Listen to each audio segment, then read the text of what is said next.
একটা নির্মম নৃশংস বর্বরচিত হত্যাকাণ্ড। এটি নিন্দা জানানোর ভাষা আমাদের নেই।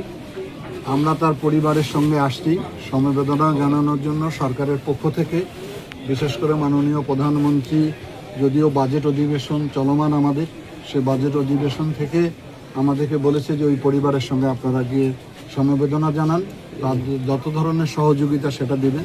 আজকে আমাদের সঙ্গে এই আসনের এমপি রকুনুদ্দিন বাবুল, আমাদের লালমনিরহাট 1 আসনের ব্যারিস্টার হাসান রাজি প্রধান, আমরা 3 জনে এসেছি এবং প্রশাসনের সর্বোচ্চ কর্মকর্তারা এখানে রয়েছে।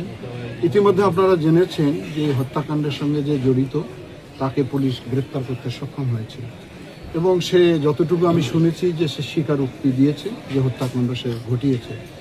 আমরা আশা করি আরও কিছু পরীক্ষা নিরীক্ষা বাকি রয়েছে। এটি যখন এসে যাবে দ্রুত সময়ের মধ্যে চার্জশিট দিয়ে এই বিচার কার্য সম্পন্ন করা হবে। আমাদের এই জায়গাটা এরকমই লাগে যে এতটুকু ছোট্ট একটি শিশুকে যারা হত্যা করতে পারে তারা আসলে মানুষ না, তারা নরপিশাচ। তাদের এমন দৃষ্টান্তমূলক শাস্তি দিতে হবে যেটি উদাহরণ হিসাবে থাকে, যাতে ভবিষ্যতে এই ধরনের কাজে কেউ আর যুক্ত না থাকে। আরেকটা বিষয় ভাই, আইন শৃঙ্খলা বাহিনী, তারপরে সিভিল প্রশাসন, আমাদের রাজনৈতিক দলের নেতাকর্মীরা যখন এই হত্যাকাণ্ড সংগঠিত হয়েছিল তারা সবাই ছুটে এসেছিল। তারা আসামিকে উদ্ধার করার জন্য, আসামিকে ধরার জন্য তারা তাদের প্রক্রিয়া চলমান রেখেছিল এবং এক পর্যায়ে আসামিকে তারা গ্রেপ্তার করতে সক্ষম হয়েছে।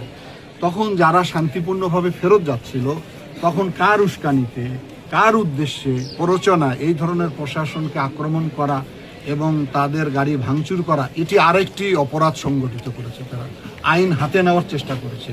সেটিও আমাদের কাছে মনে হচ্ছে যে কোনো ধরনের এখানে উস্কানি আছে কিনা, কারা জড়িত আছে কিনা এটি পুলিশ তদন্ত করে দেখছে এবং সে ব্যাপারেও আমরা কঠিনভাবে আইন প্রয়োগ করব।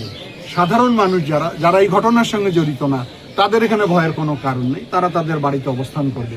কিন্তু যারা ক্রিমিনাল, যারা জেলা প্রশাসকের গাড়িতে আক্রমণ করতে পারে, পুলিশ প্রশাসকের গাড়িতে আক্রমণ করতে পারে, তারা তো, প্রশাসন তো কারো বিপক্ষে অবস্থান নেয়নি, তারা আসামিকে গ্রেপ্তার করেছে। সুতরাং এখানে সহযোগিতা করার প্রশ্ন ছিল, সেখানে সাধারণ মানুষ সহযোগিতা করেছে।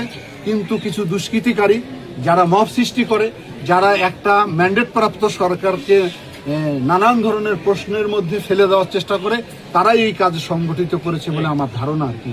আমরা ইতিমধ্যে জানিয়েছি যারা ঘটনার সঙ্গে সত্যিকারে যারা জড়িত আছে তাদেরকে গ্রেপ্তার করতে হবে। সাধারণ মানুষ এখানে ভয়ের কোনো কারণ নেই, তারা নিশ্চিন্তে নির্বিঘ্নে শান্তিপূর্ণভাবে গ্রামে থাকতে পারে, ঘুমাতে পারে, কোনো সমস্যা হবে না।